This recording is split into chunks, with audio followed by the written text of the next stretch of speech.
वन्देऽहं श्रीगुरो श्रीयुतपदकमलं श्रीगुरून्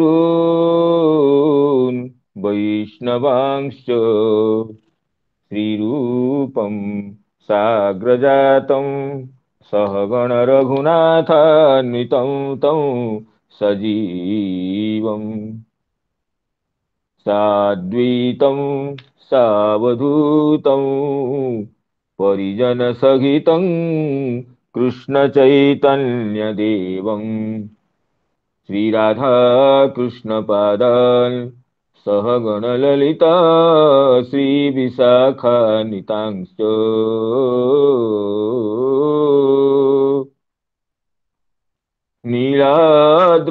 नीलाद्रुशङ्खमध्ये शतदलकमले रत्नसिंहासनस्थम्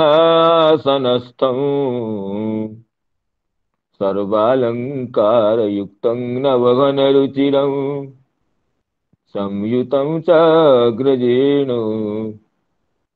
भद्राया वामभागे रथचरणयुतं ब्रह्मरुद्रेन्द्रवन्द्यं वेदानां सारमीशं स्वजनपरिवृतं ब्रह्मदारु स्मरामि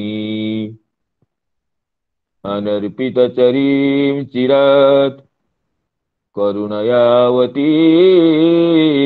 खलु समर्पयितुमुन्नतोज्ज्वलरसां स्वभक्तिश्रियम् हरिः पुरतसुन्दरद्वितिकदम्ब सन्दीपितः सदा हृदयकन्दरे स्फुरतु वशचीनन्दनः जाग्रत्स्वप्नसुषुप्तिषु स्फुरतु मे राधापदाब्जच्छटा वैकुण्ठे नरकेऽथवा मम गति नान्यास्तु राधां विना राधा केलिकथा सुधां बुधिमः वीचिभिरान्दोलितं कालिन्दी तटकुञ्जमन्दिरवरा लिन्दे मनो बिन्दतु गोवर्धनो जयति शैलकुलाधिराजो यो गोपिकाभिरुदितो हरिदासवर्यः कृष्णेन शक्रमखभङ्गकृता समर्चितो यः सप्ताहमस्य करपद्मतलेऽप्यवात्सीत् जयति तरणिपुत्री धर्मराजस्वसाया कलयति मथुराया सख्यमतीति गंगाम् मुरहरदयिता तत् पादपद्मप्रसूतं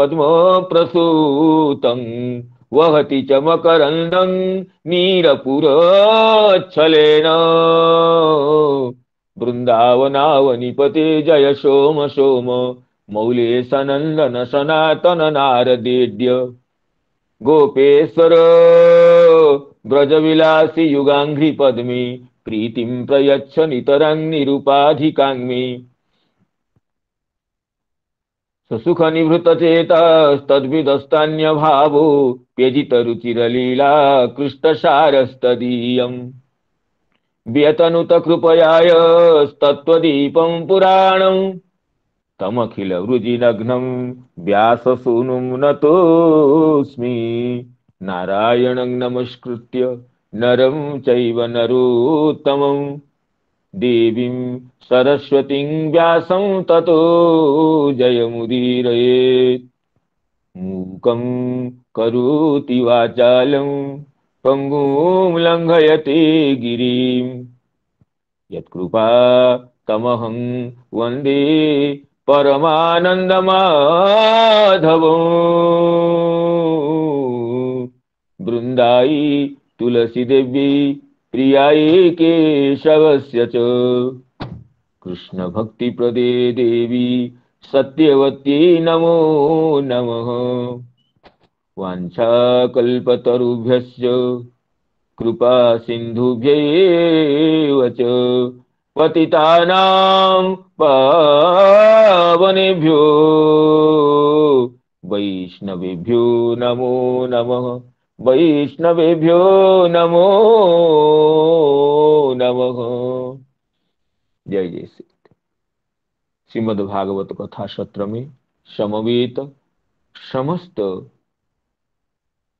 पूज्य चरण कमल वैष्णव वृंद, गुरुजन वर्ग, मातृवृंद और मित्र मंडली को विनम्र प्रणाम, अभिवंदन और अभिवादन निवेदन करता हूँ।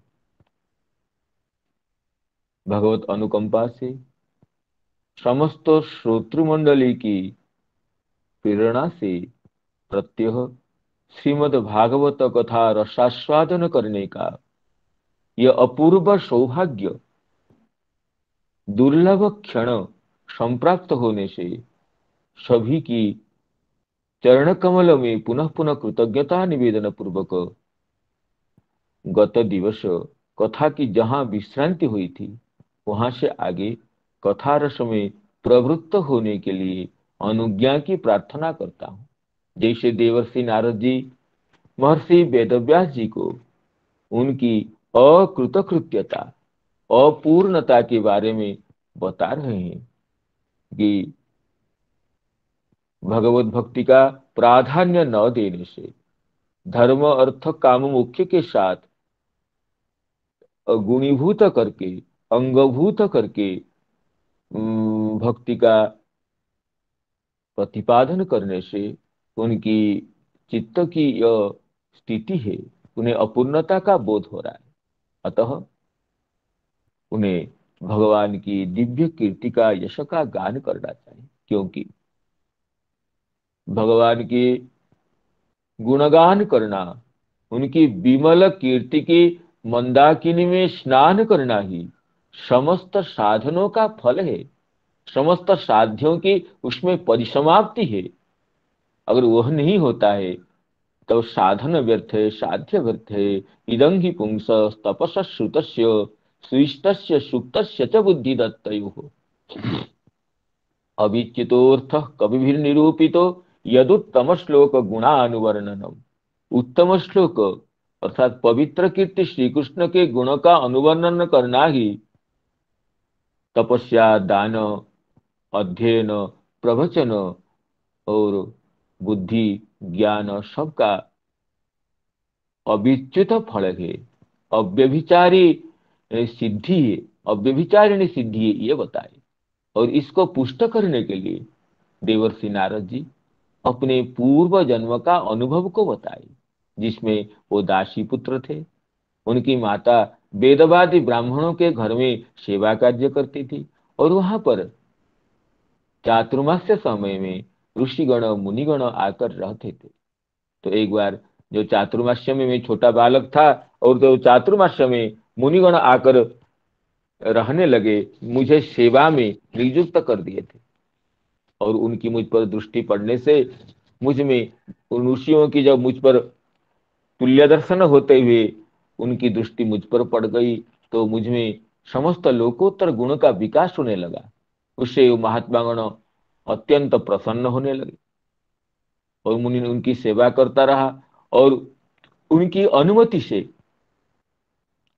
उनके उच्छिष्ट पात्रों को प्रक्षालन करते समय पात्र लग्न भुक्तावशेष का मैं ग्रहण भी कर लिया, जिससे दिन प्रतिदिन मेरी अंतरात्मा की शुद्धि होने लगी।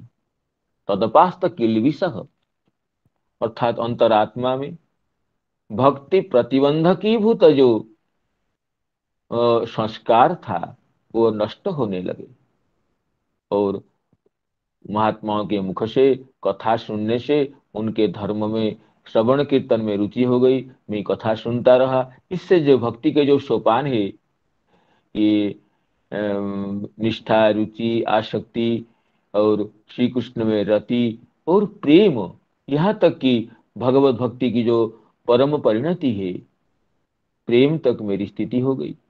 उस इससे ऐसे ऐसे होते होते चातुर्मास्य समय अतिबाहित होने पर जब ये महात्मा गण जाने का उपक्रम करने लगे तो स्वः गमिष्यन्त इति, कल हमें जाना है और ये बालक दुखी हो जाएगा, ये बालक तो 4 महीने तक हमारे अवलंबन में, हमें ही अत्यंत प्रीति करते हुए हमारी सेवा में संपूर्ण समय को अतिबाहित कर रहा है, और हम कल चले जाने से इसका अवलंबन नहीं रहेगा सोच करके हम मुझे सर्व अवलंबन भूत दिव्य ज्ञान का, भागवत तत्व का,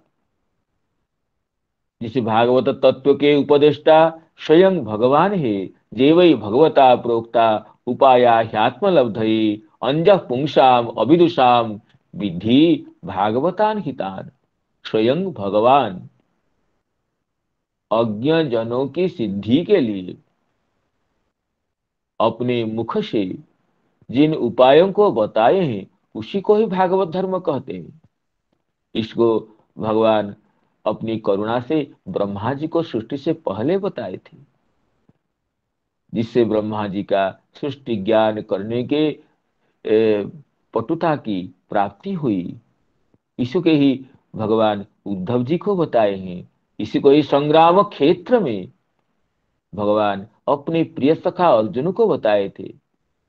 उस भक्ति प्रमुख भागवत तत्व का उपदेश मुझे प्रदान किया, जिससे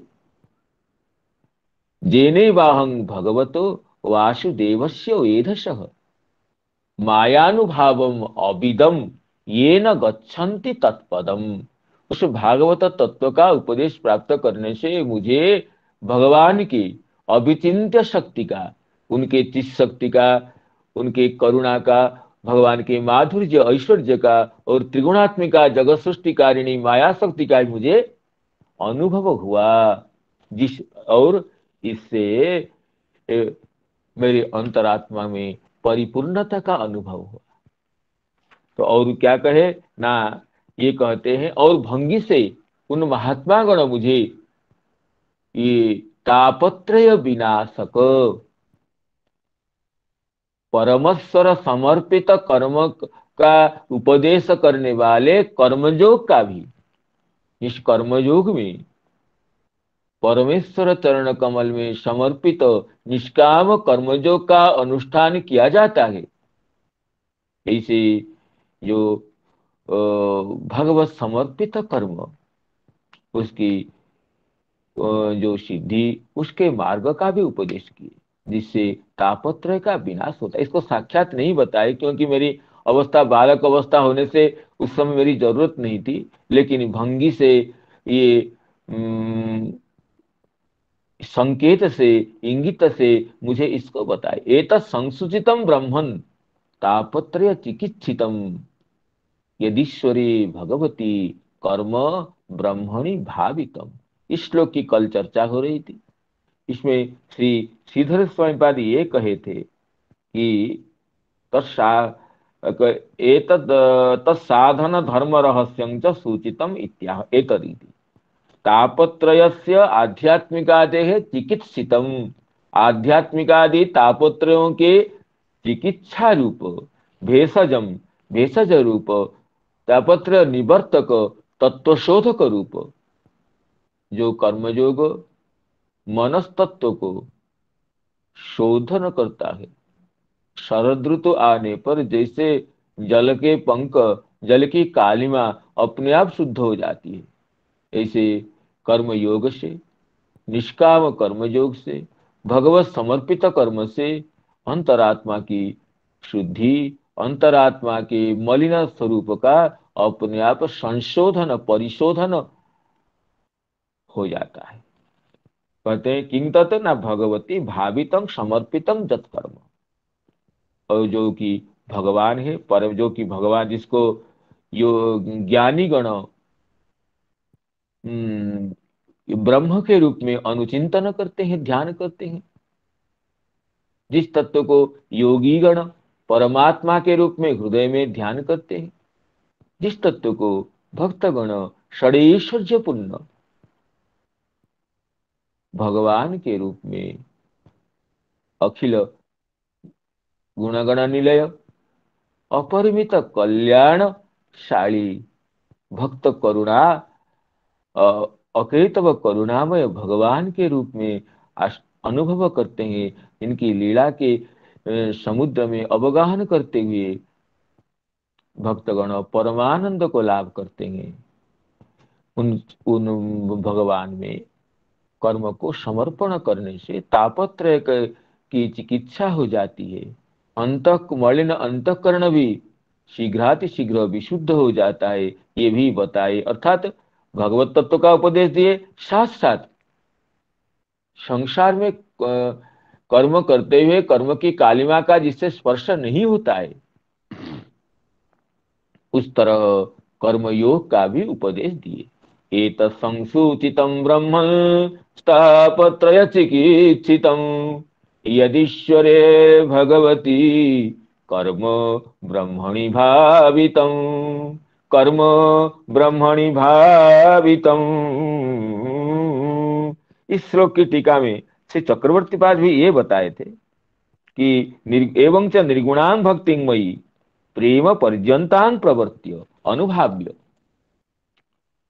च भक्ते साक्षात् वाचकम भगवद उक्तम श्रीमद् भागवत शास्त्रम च उपदिश्य ज्ञान कारणम ज्ञानम च मोक्ष प्रयोजनकम अजिज्ञासवे अपि मह्यम संप्रति बालस्य अस्य वयोवृद्धो आयत्याम कदाचित जिज्ञासा जनिष्यते वेति विभाव्य नैरपेक्षार्थम भंग्या ज्ञापितम।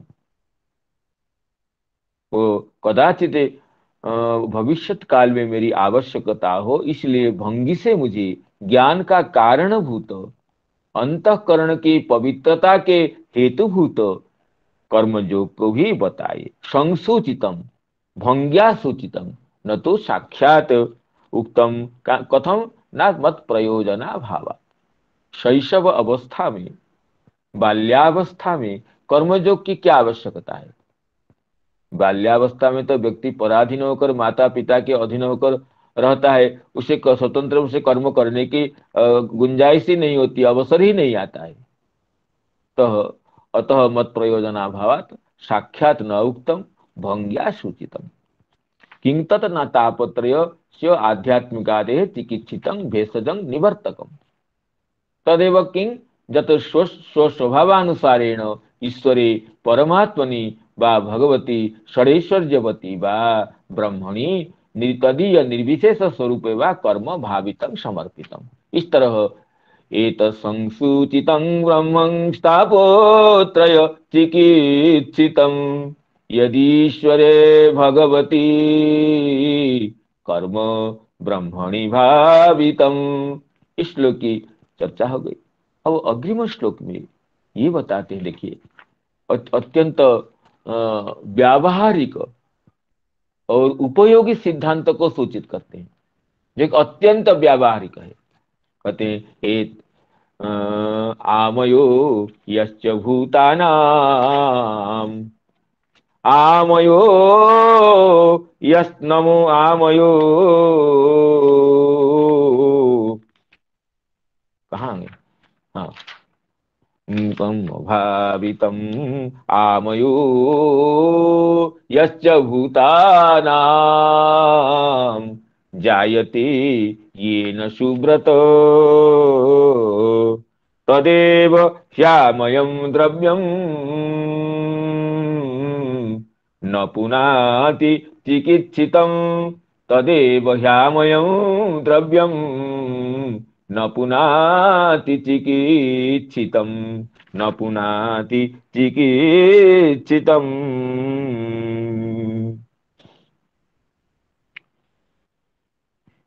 तो ये जिज्ञासा रही, अगर कर्म से ही बंधन होता है, कर्मणा बध्यति जंतु, तो फिर कर्म से ही ये तापत्रय का विनाशन कैसे होगा?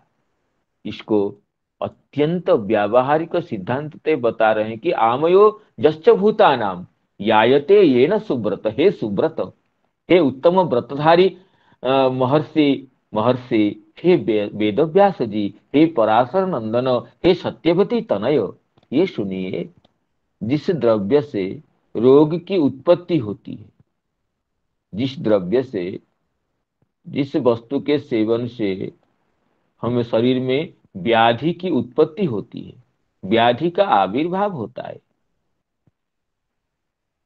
चिकित्सीय पद्धति से वही द्रव्य ही तद रोग का विनाशक होता है। जिससे, जिस वस्तु से रोग होता है, कहते हैं जैसे इसमें जिस वस्तु से रोग हुआ है, मान लीजिए घी से अजीर्ण रोग हुआ है, घी से ही रोग की निवृत्ति हो सकती है। जो चिकित्सक होता है वो अनुपान विधान से, पथ्य से वो घी को ऐसे देता है कि घी से उत्पन्न अजीर्ण रोग ही घी के सेवन से नष्ट हो जाता है। ये आधुनिक विज्ञान में जो होम्योपैथी सिद्धांत है, होम्यो का अर्थ है सदृश, सदृश विधान।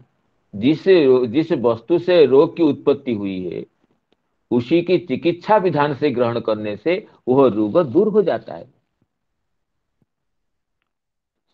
शरीर में सांप की विष चढ़ी हुई है तो सांप के विष से प्रस्तुत औषध से ही वो विष हट जाता है, लेकिन साक्षात रूप से नहीं, उसको औषधीय विधि से ग्रहण किया जाता है। साक्षात जिस वस्तु से रोग की उत्पत्ति हुई है उस वस्तु को ग्रहण करने से तो रोग बढ़ जाएगा, व्यक्ति की पंचत्व प्रवृत्ति हो जाएगी, लेकिन औषधीय विधि से चिकित्सा विधान के अनुसार रोगजनक वस्तु से भी रोग की निवृत्ति होती है। आधुनिक विज्ञान में होम्योपैथी सिद्धांत में भी इसका परिपूर्ण प्रवृत्ति है। वो जो रोग जिससे हुआ है उसी वस्तु से उस रोग को निराकरण करने की औषध का निर्माण किया गया है। इसलिए वो सदृश चिकित्सा है। तो इसी का सिद्धांत कहते हैं कि आमयो यश्च भूताना, आमयो नाम रोग, हम कहते हैं निरामय, सर्वे संतु निरामया, नाम नास्ति आमय जेशाम ते निरामया। तो आमय का अर्थ है रोग।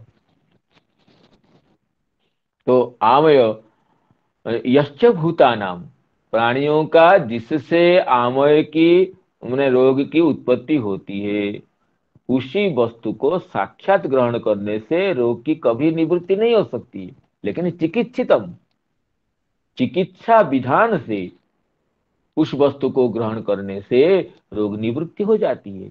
इसलिए कर्म से ही बंधन होता है, तात्पर्य प्रसंग यही है, कर्म से बंधन होता है। और इसलिए कर्म करते रहने से कभी भी बंधन की निवृत्ति नहीं होगी, लेकिन शास्त्र परंपरा से, महाजनानुमोदित विधि से, भागवतों के उपदेश के विधान से कर्म करने से, अर्थात भगवत समर्पित निष्काम कर्म कर, वही कर्म ही निष्काम रूप से भगवत समर्पित होने से वो बंधन निवर्तक हो जाता है। जो बंधन प्रवर्तक था वही बंधन निवर्तक हो जाता है। कब? ना, वो पथ्य के अनुसार करने से, चिकित्सा विधान के अनुसार करने से। जैसे लौकिक लोक में जो वस्तु रोग के समुत्पत्ति का हेतु होता है वही वस्तु रोग निवृत्ति के हेतु हो जाता है, अगर चिकित्सक के विधान से उसका सेवन किया जाता है। इसी तरह जो कर्म बंधन हेतुभूत है वही कर्म मुक्ति के द्वारभूत हो जाता है, मुक्ति पथ प्रदर्शक हो जाता है। जब वो कर्म निष्काम रूप से भगवत चरण कमल में समर्पित होकर किया जाता है। ये व्यावहारिक सिद्धांत को अत्यंत सुगमता से देवर्षि नारद जी महर्षि वेदव्यास जी को समझाए। आमयो यश्च भूतानां जायते न सुव्रत तदेव ह्यामयं द्रव्यं न पुनाति चिकित्सितं, न पुनाति चिकित्सितं, तदेव ह्यामयं द्रव्यं न पुनाति, परंतु चिकित्सितं सत पुनाति। चिकित्सा विधान से उसी का ग्रहण किया जाए तो वही द्रव्य, जो द्रव्य रोग की उत्पत्ति के हेतुभूत था वही द्रव्य पुनाति, अर्थात रोग निवृत्ते हेतुभूतम भवति। यत रोगस्य कारकं वर्तते, यत रोगस्य उत्पादकं वर्तते तदेव द्रव्यम चिकित्सितम सत्, नाम चिकित्सा विधानेन गृहीतम सत् तदेव द्रव्यम। जद्रव्यम रोग कारकम आसीत तदेव द्रव्यम रोग निवर्तकम जायते कदा चिकित्सितम सत। चिकित्सित अर्थात चिकित्सा विधानेन गृहीतं सत न तो स्वेच्छया। अतः कर्म बंधन हेतुभूत होने पर भी भागवत प्रदर्शित मार्ग से वह कर्म समाचरित होने पर वही कर्म मुक्ति के हेतुभूत हो जाता है। जो भगवत वैमुख्य के हेतु है वही भगवत सामुख्य के कारण हो जाता है। जो अंतरात्मा को मलिन करने वाला है वही कर्म अंतरात्मा को विशुद्ध करने वाला हो जाता है। ये अत्यंत सदृश विधान व्यावहारिक विधान को ये बताया गया। इसी के हम टीका को देख अवलोकन करते हैं। श्री श्रीधर स्वामी जी कहते हैं ननु संसार हेतु हो कर्मण कथं तापत्रय निवर्तकत्व। कहते संसार का हेतुभूत जो कर्म है वो तापत्रय निवर्तक कैसे होगा। कर्म से ही तो हम बंधन हुआ है। शुभाशुभ फल को भोग करते करते पुनः कर्म करते हैं, पुनः बंधन होता है। तो पुनरपि जननम पुनरपि मरणम, तो ये तो चलता रहता है। तो कर्म से कैसे निवृत्ति होगा, कैसे बताए। तो इसको कहते हैं सामग्री भेदेन घटते इति सदृष्टांतं आह। सामग्री भेद होने से, विधान का भेद होने से जो वस्तु बंधन, जो वस्तु का स्वभाव बदल जाता है। वस्तु वस्तु के स्वभाव में परिवर्तन हो जाता है। कभी कभी वो अच्छा वस्तु भी विनाशक हो जाता है। जैसे नारियल की जो पानी है वो तो जीवनदायक होता है, लेकिन ऐसे कुछ कपूर मिलाकर ले लेंगे उसमें तो वो तो विनाश हेतु हो जाता है। तो वही वस्तु असत वस्तु के मिलने से वो विनाश हेतुभूत होता है। लेकिन जो विनाश के भी हेतुभूत है, जो रोगजनक है, वो भी वस्तुअंतर संयोग द्वारा गृहीत होने पर, चिकित्सा विधान के अनुसार वो भक्षित होने पर वो भी रोग निवर्तक हो जाता है, पीड़ा प्रशमक हो जाता है। वही कहते हैं सामग्री भेदन घटते सदृष्टान्तंगाः द्वाभ्याम यह आमय नाम रोग ये न घृतादिना जायते। किसी को घी की ज्यादा सेवन करने से अगर रोग हो गया है तो तदेव केवलम आमय कारणभूतम द्रव्यम तम आमयं न पुनाति न निवर्तयति। फिर उसी घी का सेवन करने से तो रोग बढ़ जाएगा।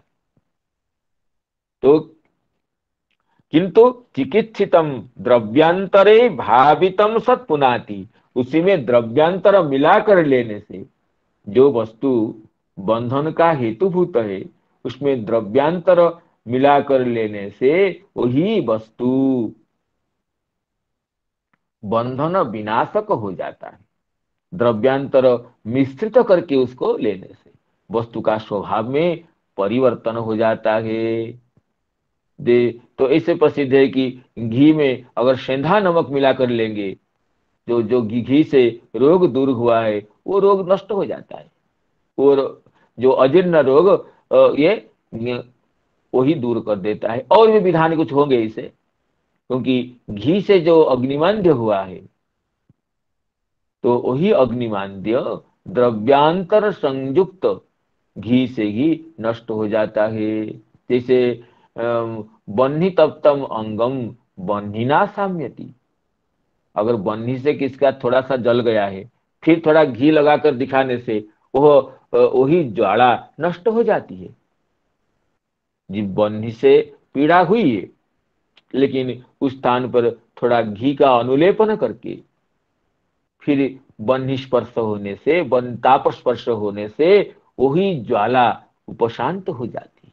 तो जो ताप प्रवर्तक है वही ताप निवर्तक हो जाता है, विशेषज्ञ के परामर्श के अनुसार क्रियमाण होने पर।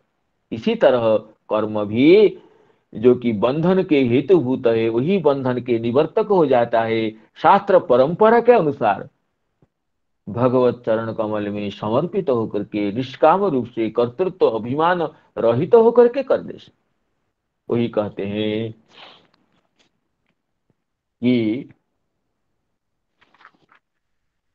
ज आमय यो रोग ये न घृतादिना जायते।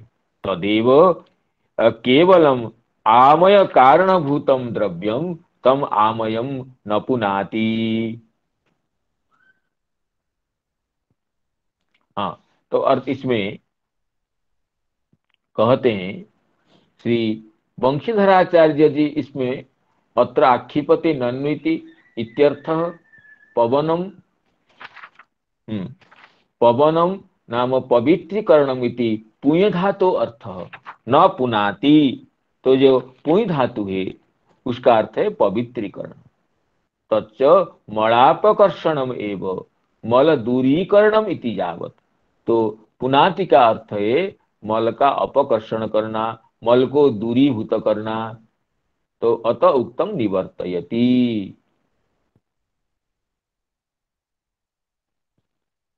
तो इसमें श्री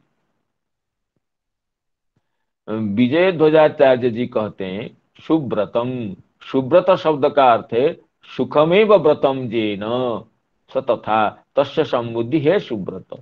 सत्य संकल्पादि व्रतोपेते बा जेन द्रव्येण भूतानाम आमयः रोगः श्लेष्माद्यो जायते तदेव आमय कारणम द्रव्यम चिकित्सितम औषधीकृतम तद रोग लक्षणम पुनाति। श्लेष्मादि रोग, कफादि रोग जिस वस्तु से होता है उसी को ही चिकित्सा विधान से ग्रहण करने पर वो श्लेष्मा का विनाशक हो जाता है।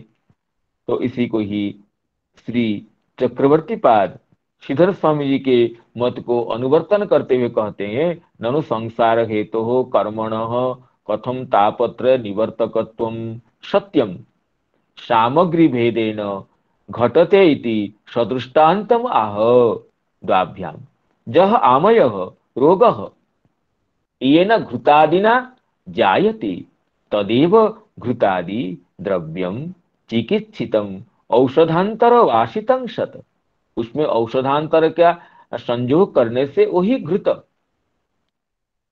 सत आमयम न पुनाति न रक्षति नम नाशयति। इसमें चक्रवर्ती पाद पुनाति शब्द का अलग अर्थ किए हैं, जबकि श्रीधर स्वामी पाद तदेव ह्यामयं द्रव्यं न पुनाति अर्थात वह वस्तु केवल पवित्र नहीं करता है, चिकित्सितम चिकित्सितं सत पुनाति इसका अनुवर्तन करके वो अर्थ करते हैं। लेकिन चक्रवर्ती पाद पुनाति का यहाँ अर्थ करते हैं नाशयति न रक्ष्यति नाशयति न पुनाति नाम न रक्ष्यति तदेव ह्यामयं द्रव्यम न पुनाति चिकित्सितम चिकित्सितं सत न पुनाति न रक्ष्यति वही तो पुनाति जो पुई धातु का अर्थ है इसको यहाँ पर पुनाति अत्र रक्षणार्थ को ज्ञेय है। यहाँ पु धातु का अर्थ रक्षण अर्थ को स्वीकार करते हैं। तो वही द्रव्य जो द्रव्य रोग के हेतुभूत था वही द्रव्य चिकित्सा विधान से गृहीत होने पर रोगों का विनाशक होता है, रोग का नाशक होता है। इसी तरह कर बंधन हेतुभूत कर्म भी कर्तृत्व अभिमान रहित होकर भगवत शरण कमल समर्पित होकर निष्काम भाव से क्रियमाण होने पर वही कर्म बंधन विनाशक होता है। आमयो यश्च भूतानां जायते येन सुब्रतो तदेव ह्यामयं द्रव्यं न पुनाति चिकित्सितम् एवं नृणां क्रियायोगा सर्वे संश्रुति हेतवः तैवात्म विनाशाय कल्पन्ते कल्पिता परे। अब दृष्टांत को दाष्टान्तिक में समन्वय करते हैं। जो द्रव्य से जो द्रव्य रोग का जनक है वही द्रव्य चिकित्सा विधान से गृहीत होने पर रोग के उपशमक हो जाता है, विनाशक हो जाता है। ये दृष्टांत हुआ। इस दृष्टांत को प्रकृत में दाष्टान्तिक में संगम कराते कहते हैं एवं इसी तरह नृणाम क्रिया योगा सर्वे संश्रुति हेतव। नृणाम न क्रिया योगा सर्वे संश्रुति हेतव इसी तरह समस्त जो क्रिया है वो बंधन के हेतुभूत है। सर्वे इत्युक्त्वा, इसमें श्री ये इसमें श्री वंशीधराचार्य जी कहते हैं सर्वे इत्युक्त्या शुभ कर्मणाम अपि। ये नहीं समझना चाहिए कि अशुभ कर्म ही बंधन का हेतु है, शुभ कर्म भी बंधन के हेतु हो जाते हैं। कहते हैं सत्वं सुखे संजयति इत्युक्ते संश्रुति हेतुभूतत्वेन बंधकत्वं सत्वकर्म भी सत्वं सुखे संजयति। तत्र सत्वं निर्मलत्वात् प्रकाशकमनामयम् सुख संगेन बध्नाति ज्ञान संगेन चानघ। भगवान चतुर्दश अध्याय में कहते हैं तत्र सत्वम, सत्व गुण निर्मल होता है, प्रकाशक होता है और अनामयं विकार रहित होता है। और आगे उस बताते हैं सुख संगे न बधनाति ज्ञान संगे न चानघ। सत्व गुण भी बांध देता है, मुंह चेती नहीं के। रजोगुण तमोगुण तो बधनाति कहे हैं। रजोगुण तो कन्या ये रजो रागात्मकम विद्धि तृष्णा संग समुद्भवं तन निबध्नाति कौन्तेय कर्म संगे न देहिनम। रजोगुण कर्म संग से निबद्ध करता है, और जबकि तमोगुण ये होता है तमस्तो ज्ञानजंग विद्धि मोहनं सर्वदेहिनाम प्रमाद आलस्य निद्रा भी तन निबध्नाति भारत। ये तमोगुण को प्रमाद से आलस्य से निद्रा से बांधने वाला कहा गया, जबकि सत्व गुण को भी ये का तत्र सत्वम निर्मलत्वात् प्रकाशकम अनामयम। सत्व गुण निर्मल होने से ये कारण प्रकाश करने वाला है और विकार रहित है। वह सुख के संबंध से और ज्ञान के संबंध से अर्थात ज्ञान के अभिमान से मैं सुखी हूं, मैं मुक्त हूं, मैं बंधन रहित हूं, मैं ज्ञानी हूं, इस अभिमान से बांध देता है। तो सत्व अर्थात शुभ कर्म भी जो तत्व सत्व निर्मलत्वात्, निर्मल कर्म भी शुभ कर्म भी बंधन के कारक होता है। इसलिए भगवान की भक्ति को निर्गुण कहा गया है, वो कर्म नहीं है, सत्व रजत तमोगुण से अतीत है। मत सेवायां तो निर्गुणा सात्विकी आध्यात्मिकी श्रद्धा कर्म श्रद्धा तो राजसी तामसी अधर्मे जानिष्ठा मत सेवायां तो निर्गुणा। आध्यात्मिक श्रद्धा सात्विकी होती है, कर्म में श्रद्धा राजसी होती है, अधर्म में श्रद्धा तामसी होती है। मत सेवायां तो निर्गुणा, मेरी सेवा में जो श्रद्धा है वो निर्गुणा होती है। इसलिए श्री वंशीधराचार्य जी कहते हैं एवं नृणाम क्रिया योगा सर्वे। सर्वे पद में का अर्थ है कि सर्वे इत्युक्त्वा इत्युक्त्या शुभ कर्मणाम अपि बंधकत्वमेव सत्वं सुखे संजयति इत्युक्ते संश्रुति हेतुत्वेन। ये सत्व गुण सुख दे सकता है, लेकिन संसार बंधन को विनाश करके परमात्मा के चरण कमल में ये लगाने का अधिकार इसमें नहीं है। हाँ, ये सुख निर्मल होने से परमात्मा मार्ग में चलने के लिए सहायक हो सकता है, लेकिन उस तरह सहायकता को स्वीकार न किया जाए तो भी वह बंधन विनाशक नहीं होता है। इसमें उदाहरण देकर श्री वंशीधराचार्य जी कहते हैं कि नहीं सुवर्ण श्रृंखला बंधिका नाश, नहीं सुवर्ण श्रृंखला बंधिका ना न अयसी एव बंधिका न आयसी एव बंधिका इति उक्तम सौवर्ण्य मौल्य मात्रम एव अधिकं बंधकत्वं तुल्यम एव अस्य। कोई कहे कि लोहे की रज्जु ही बंधन, रज्जु से ही बंधन होता है। बंधन आयसी नाम अयस्य नाम लोह से ही, आयसी श्रृंखला एवं बंधिका न सौवर्ण न सौवर्ण श्रृंखला। सौवर्ण श्रृंखला बंधिका नहीं होती है, आयसी श्रृंखला लौह रज्जु ही बंधिका होती है। सुवर्ण रज्जु बंधिका नहीं होती है, कौन मूर्ख ऐसा कहेगा? हाँ, ऐसा कह सकते हैं, सौवर्ण्य मौल्य मात्र एवं अधिकम। हाँ, उस रज्जु का मूल्य अधिक है। किसी बड़े व्यक्ति को राजपुत्र का बंधन किया जाए तो उसको भले ही सुवर्ण श्रृंखला से बंधन किया जाए, उसका मूल्य ज्यादा है। लेकिन बंधकत्व में कोई भेद नहीं है। लौह श्रृंखला से बंधन करने से जो पीड़ा होती है, सुवर्ण श्रृंखला से बंधन करने से क्या पीड़ा में कमी हो जाएगी? मुझे सुवर्ण श्रृंखला में बांध दिया कह करे कोई गर्व का अनुभव करेगा क्या? बंधकत्व गुण तो समान है। रज्जु के मूल्य में चाहे भेद हो, रज्जु के रज्जु को कोई बहुमूल्य समझकर तात्कालिक अभिमान से कोई सुखी हो जाए, देखो मेरे इतना मूल्य है कि मुझे सुवर्ण श्रृंखला में बांधा गया है, लेकिन वो तो मूर्ख के वचन है। तो इसलिए कहते हैं, एवं में बंधकत्व एवं नहीं सुवर्ण श्रृंखला बंधिका न आयसी एवं बंधिका इति युक्तम सौवर्ण्य मौल्य मात्रम एवं अधिकम बंधकत्व तुल्यमेव अस्य। बंधकत्व तो तुल्य है, सुवर्ण के मूल्य में अधिकता हो, लेकिन बंधकत्व तुल्य है। तथा च शुभ कर्मणोपि सुखाशक्ति जनकत्वेन बंधकत्व एव। इसलिए शुभ कर्म भी, दान व्रत तप प्रवृत्ति शुभ कर्म भी ये बंधक है। केवल इसलिए कि विद्या अविद्या दोनों को छोड़ करके,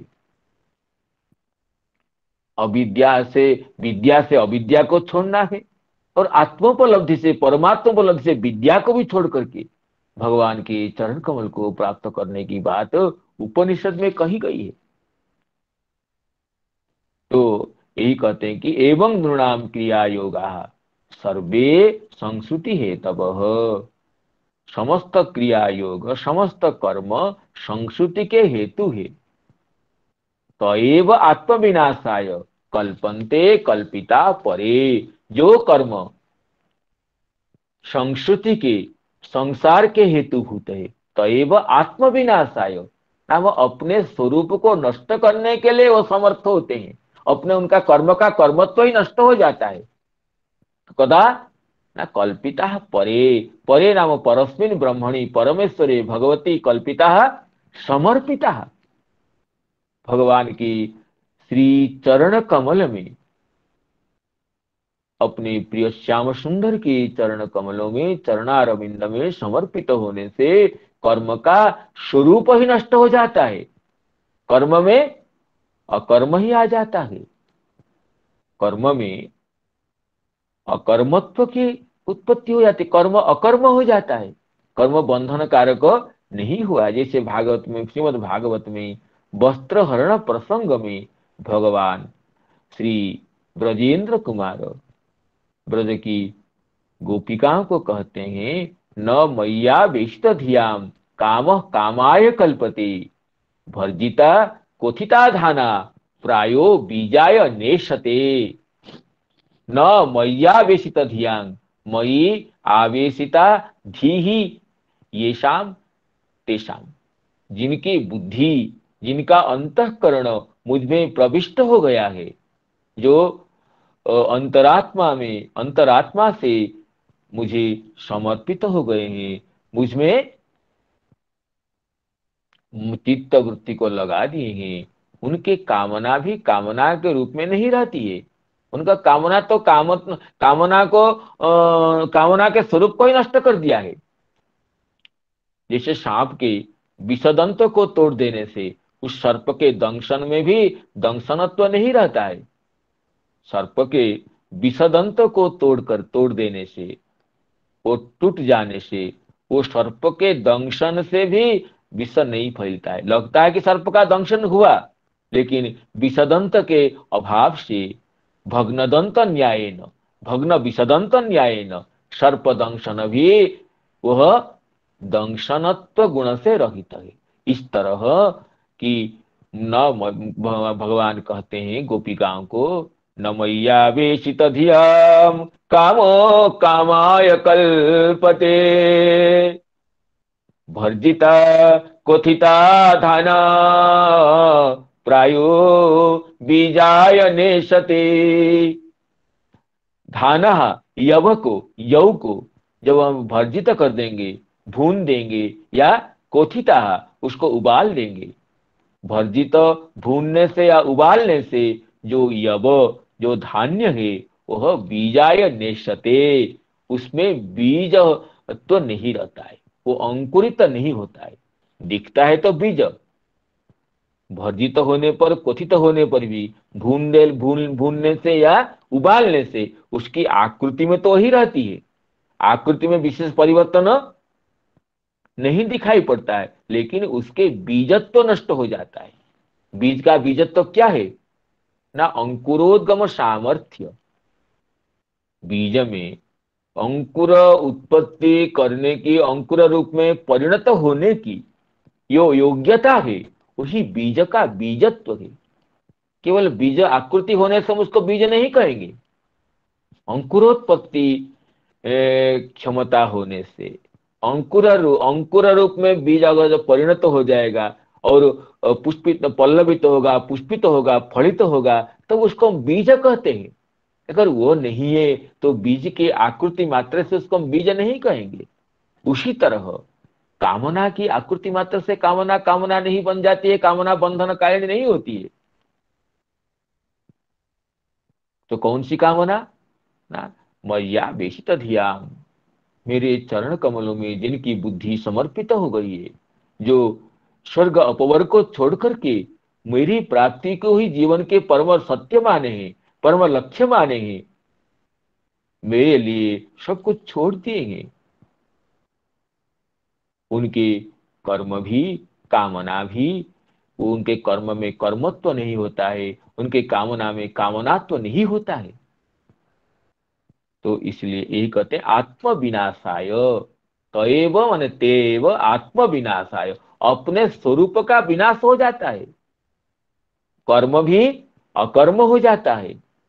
कर्म भी, कर्म में जो कर्मत्व होता है, कर्मत्व क्या है, कर्म में जो बंधकत्व है, शुभाशुभ फल दातृत्व है, वही बंधन कारक है, वही बंधन कारण है। लेकिन भगवत चरण समर्पित व्यक्ति के कामना भी, कर्म भी, वह शुभाशुभ फलदायक न होने से उसमें कर्मत्व नहीं रहता है, वह तो क्या हो जाता है, अकर्म हो जाता है। इसलिए गीता में भगवान कहे कर्मण्य कर्म यः पश्येत् अकर्मणि च कर्म यः स बुद्धिमान मनुष्येषु स युक्त कृष्ण कर्म कृत। वही कर्म में अकर्म को देखना है। कर्म करने पर भी कर्म में कर्मत्व का विनाश है। तो यही कहते हैं कि तैव आत्म विनाशाय कल्पन्ते कल्पिता परे। तो इसकी टीका में श्री वंशीधराचार्य यही कहे कि सर्वे क्रिया योगा संस्कृति है तब बंधन है तब। इसमें श्रीधर स्वामी पाद और कुछ नहीं कहे। चक्रवर्ती पाद भी, चक्रवर्ती पाद कुछ कहते हैं, कहते क्रिया योगा, कर्म योगा, सर्वे कर्म योगा नित्या काम्या नैमित्तिकाश्च निष्कामा परमेश्वरे कल्पिता समर्पिता संत आत्म विनाशाय कर्म निवृत्त कल्पन्ते समर्था भवन्ति। नित्य कर्म हो, चाहे नैमित्तिक कर्म हो, चाहे निष्काम कर्म हो या सकाम कर्म हो, सकाम कर्म की बात ही क्या है, निष्काम कर्म भी अगर भगवत चरण कमल में समर्पित नहीं होता है, वो भी बंधन कारक हो जाता है। प्रसिद्ध श्लोक तो आप सभी जानते हैं कि नैष्कर्म्यमप्यच्युत भाव वर्जितम, नैष्कर्म्यमप्यच्युत भाव वर्जितम न शोभते ज्ञानमलम निरंजनम, न शोभते ज्ञानमलम निरंजनम कुतः पुनः शश्वदभद्रमीश्वरे न चार्पितम कर्म यदप्य कारणम। इसमें आगे, इसमें पहले ही चर्चा हो गई इस अध्याय में कि निर्गुण ब्रह्म ज्ञान भी, निरंजन ब्रह्म ज्ञान भी अच्युत भाव वर्जित होने पर सुशोभित नहीं होता है, नैष्कर्म्यम, निष्कर्म अर्थात ब्रह्म है, तत्संबंधी जो निर्गुण ब्रह्म ज्ञान है वह भी अच्युत के चरण कमल में भाव रहित होने पर अलंग न शोभते, अत्यर्थं न शोभते। निर्गुण ब्रह्म ज्ञान को जो सबसे परम काष्ठा में कहा गया है इस उपनिषद में, वो भी अच्युत भाव रहित होने पर जो शोभा नहीं प्राप्त होता है, तो कर्म की बात क्या है।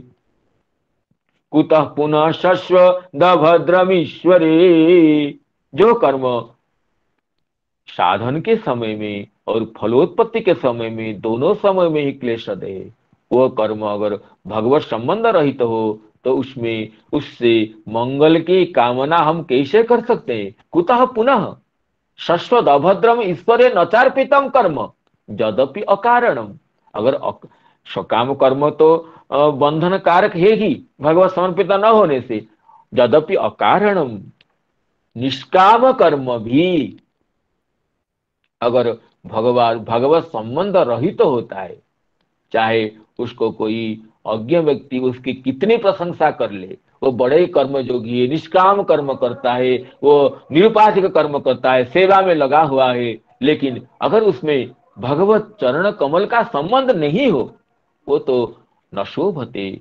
हाँ, भगवत चरण कमल के संबंध हो जाए तो निष्काम भी सुशोभित होता है, सकाम भी सुशोभित हो जाता है। ध्रुव जी तो सकाम से गए थे ना, ध्रुव जी सकाम से ही, सकाम भावना से ही तपस्या करने गए, लेकिन वो ऋषि मुनि वंद्य पद को प्राप्त हुए, जहां सप्तर्षिगण उनकी परिक्रमा करते हैं। सप्तर्षिगण जो धर्म प्रवर्तक है, वो भी ध्रुव पद की परिक्रमा करके कृतकृत्य होते हैं। जो नन्हा सा बालक वो राज सिंहासन के लोभ से, सकाम भाव से वो तपस्या में प्रवृत्त हुए थे, लेकिन उसमें भगवान वासुदेव की प्राप्ति की लालसा थी, भगवत संबंध था, द्वादशाक्षर मंत्र का जप था, इसलिए वो सकाम कर्म भी निष्काम कर्म के बाप बन गया। और इसलिए सकाम भगवत संबंध होने से निष्काम कर्म तो सुशोभित तो होता ही है, सकाम भी वो अनुरंजित हो जाता है, लेकिन भगवत संबंध न होने से सकाम कर्म तो निंद्य है ही, निष्काम कर्म भी वो विज्ञजन समुपेक्षित होता है। उस वह कर्म भी संसार बंधन से विनाशक होगा यह नहीं कह सकते हैं। इसलिए परमेश्वर समर्पण के बिना, परमेश्वर के समर्पण के बिना कोई भी क्रिया योग, कोई भी कर्म योग अति सिद्धि को लाभ नहीं करता है। तपस्विनो दान परा यशस्विनो मनस्विनो मंत्र विदस्सु मंगला क्षेमं न विन्दन्ति विनाय दर्पणम् तस्मै सुभद्र श्रवसे नमो नमः, तस्मै सुभद्र श्रवसे नमो नमः।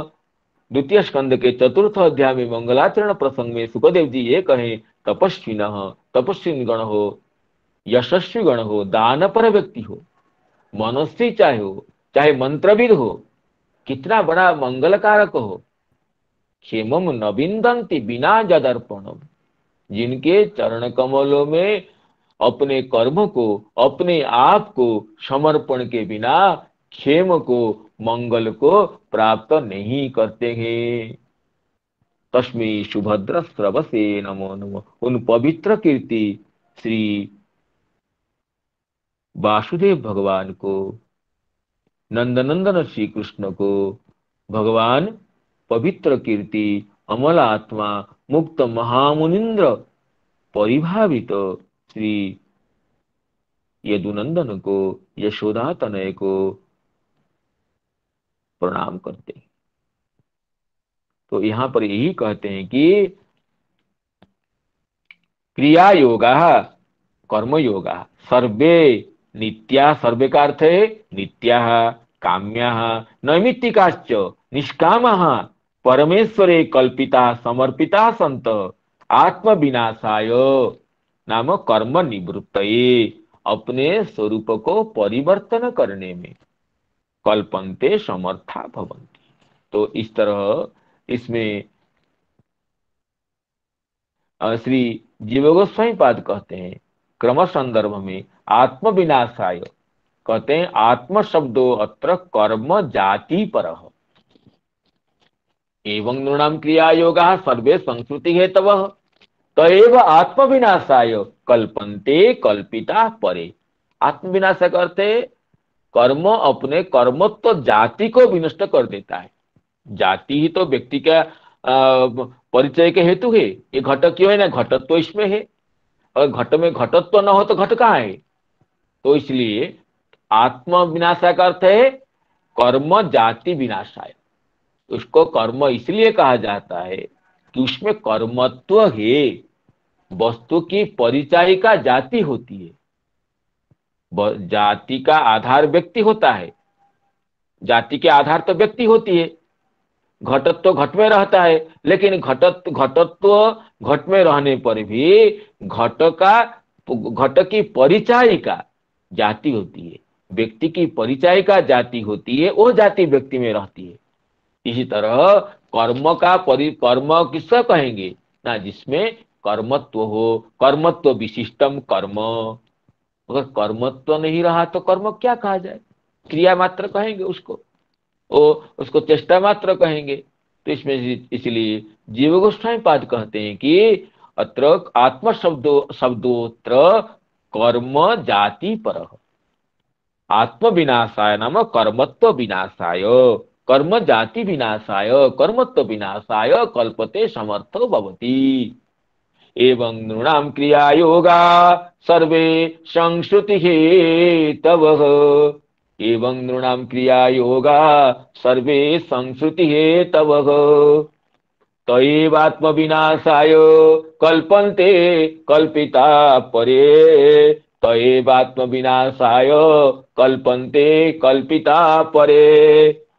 यदत्र क्रियते कर्म भगवत् परितोषणं, यदत्र क्रियते कर्म भगवत् परितोषणं ज्ञानं यत्तदधीनं हि भक्ति योग समन्वितं, ज्ञानं यत्तदधीनं हि भक्ति योग समन्वितं।